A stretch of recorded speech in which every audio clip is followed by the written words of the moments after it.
adu aredi akhoi yelhou fruit ki leader ki damak matik chai da haina naga praja myam maitai praja myam harau bige khubak fu bige ko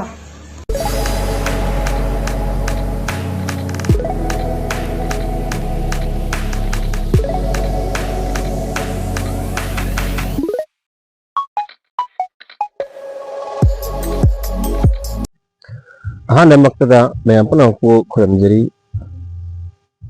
ngasi aina ngasi wahong khara haining badi ikhoige Manipur ki irang se mayam nadi loiba nai na adum haini ko ado aina haining badi loiba soidana nai ba malakani hobu hodi loiba isi masan tabani adu karam kanda loiduno haiba asini amuk la isina muko ado aina isaigi wafam khara aina dum khara ai share tawjage ba haibadi maitai amadi naga hajik Manipur da thoi irang se kasunata ba wa kasunata wafam amagi damak adudagi mai hauhi bani ado ahanbada yang Kuki haiba mise ahanbada kanada landai maitai dahana landai maramdi Manipur siga majority oriba maitai yelhou mi oriba singsigi mathakta maitai singsiga namdanaba moyam kanna hona ki bani adu ko hauji fauda ngamdre haiba jai ko Kuki na ngamme haibadi oidrina ko aduna maitai na Shanti lakna bagi damak makal gi khongjang jangsan dana protest tawdana peacefully chatana tawduna sumlai tawna adum mihat nipun ko ai asiana ma lejata ba micham ka adum hatoki Kuki na ado maitai na su handuna Kuki meyam hat kiba leide hat ki dabana te ko adum ko adum loira ka ansida saigi Kuki se mokoi se adum maitai gi mathakta adum taromade gi haji amuk nagada muk lae ba ko do nagada hai sina nagada laisna ko gi punamak nagada na te ba moina mo haining se na hojik moina maru oina ko gi irang thoki se kaino dagi tangkul gi mathakta ni ba ko ado tangkul gi mathakta irang thokna lakwa siga tangkul lebisi nanga gi umbrella da lai yelhou mini Manipur gi adum di oraga naga haibe umbrella siga lai aduna naga ma sokpada naga punamak sokpaga chap manai ba aduna yelhou mi ama su oina ekoi Manipur da lagi ba yelhou mi punamak na masibu nagada support tawi aduga tangkul haiba kabui haiba punamak ta support lain tawi nahan tasu akogi kanada akogi yelhou mi oriba maitai pangan akogi nagagi group kaya punsil laga maitai pangan maitai naga punamak yauduna akogi imphal da rally chatli peace rally tauri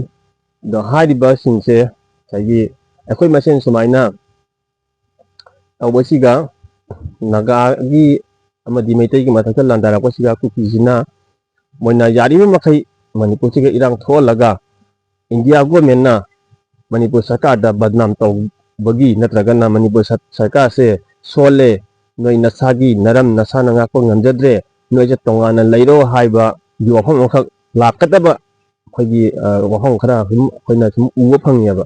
adonda lakadra haina lakani haiba maktinate adonda lakadra haina asagi maru oina major community oina maitai naga amadi Kuki haina major community ahum khak leise aduga maitai siga maitai pangal jaw khre ko aduga hariba proof ahum che aji maitai gi naga gi angkul gi kainogi Kuki gi na Kuki gi na sumaina ahum thokna noise lairo tongan na noise lairo haibagi wahom khak lak kadaba man bagi mong urak pane aduna ado tawina sung adu makti oiroi adu moina dumaina oirak pagi phiba mangkhak sening bagi phiba mangkhak madugum male haibagi wahom ni ado ekoi leiriba yelhou mi Manipur da lebe yelhou mi singadi madu sungya yaroi ba yafam su thokte maramdi Manipur macheda makai ba jade ba Manipur ai che hojik leiba Manipur se asidagi hena pak charom khroponi magi boundary se hojik lei se jam concentrate oina jamna margin oi lei khroponi Manipur gi lam kaya asum थादोकपदे सुम थादोक हौजिक लैबा मणिपुर की map से असिनते हाना याम पाक चरंगे मणिपुर की लमसे याम सांगना चाम चावना कोलम ग्रोपनी असम द बर्मा रोम द याम चाव चावना पाक लैरम ग्रोपनी बा हिस्ट्री की मतंग इन्ना को अदो सि सोइबा असि अरानबा वहम नते अदुना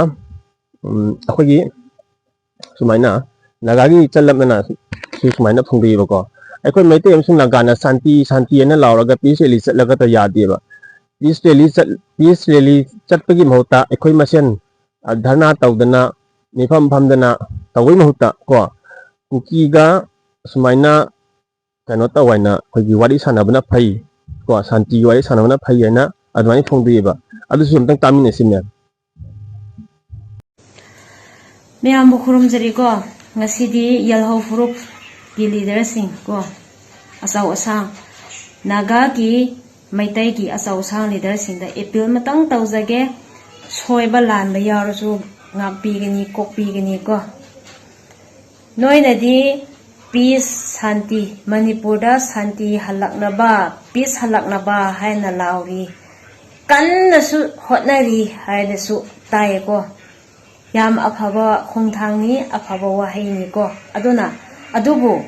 noina peace launa najati di mina nongmai kabaga talaiye ko mina pharaga hatok piriye ko hosi phau ko ngasi su khopumlomgi isin inaw mi ahumda Kuki terrorist singna law saliba mi singbu nongmai kaptana talaktana kira selakre isona sanbidana soi angam di yauhanbidre yam nungaire ko mamangi hapta da su pongring long tupul none district ko law sapa isin inaw singbu Kuki terrorist singna ki han khanghandana nongmai kabaga tawkhiba thodok su thokramne mamangi hapta da su ko aluga khoi lairaba mi singsidi law uraga pham uraga isa isu imung puri bangaktane ko sida kumsi se hi si thabak suba haudangai ri haujik na si gumba erang si thokpa taradi Kuki ga thangnariba Kuki ga nakna boundary nakna laiminariba mi singsidi law uba ngamaroi thabak suba ngamaroi kumsi thabak su haudradi mathang sahi dadi kri sagani kri thakani noina pizza pithakpa ngambasu nate ko migi asau sang singdi ngamme akhoi yelhou furup ki leader singdi majati phau pizza pithak piba pang biba kan biba ngamde ba noina peace launa nahan konsa khungi isin inaw taruk pharaga hujik phau mafam khangji sikhrabra hingibra haisu noi yauna noi jangna hujik phau thidopa ngamdri ko sisu yam ikai ningai ne ko yam laibak thi bigi thabak ne ko asi sida noi da di peace adum lauri ko peace lawbudu Shanti lawbudu yam phabo wa haini yelhou furup maitai isin inaw naga isin inaw maitai bangan isin inaw singsidi lan pamba jati nate thaina ipu ipa matam dagi ko lan pama ka kam lakpa nate iyum ikai ningthi ningai na saraga isa isu lari ningthi ningai na tamhalaga ing na sing na nungsi sana na hiningba jati ne ko adubu akhoi Manipur da khunda minariba jati kanglop marakta Shanti supam pamdaba mi hatningba mi gi yum mai thaningba ko sigi jati ama laiye haibasi prithibi na khangaba wafam neba Kuki haiba jati se ko adu kimatik lan pame haibasi loina khanghrabni noisu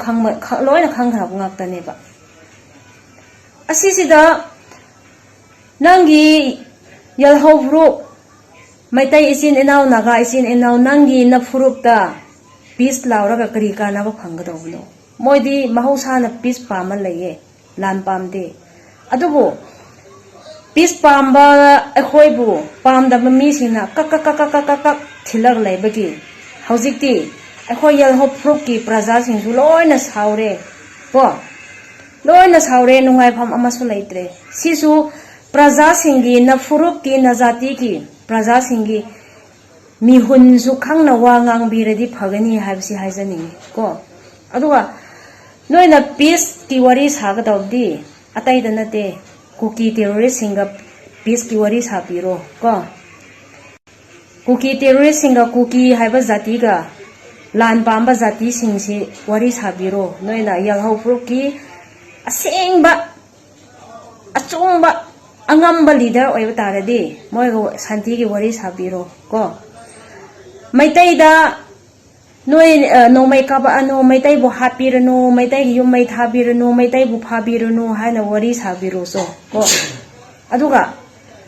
Kuki terrorist singda ko naga da no mai ka pira anu ki han khang han bira anu naga bu phabirano naga bu hapirano naga gi yum mai thabirano naga gi lam mun birano yelhou fruit ki lam mun birano haina popi thabirano haina Kuki terrorist singa peace ki wari sabiro chalo atai da yelhou fruit naga da maitai da wari saningai leite peace ki wari saningai leite ba moi da wari sabiro chalo adu ardi Manipur da soidana moi da nongmai ka pa le baba mi ha pa le baba mi pha ba le baba mi gi yum mai tha ba le baba kari su wari sadrasu Manipur da Shanti dum halani adu ardi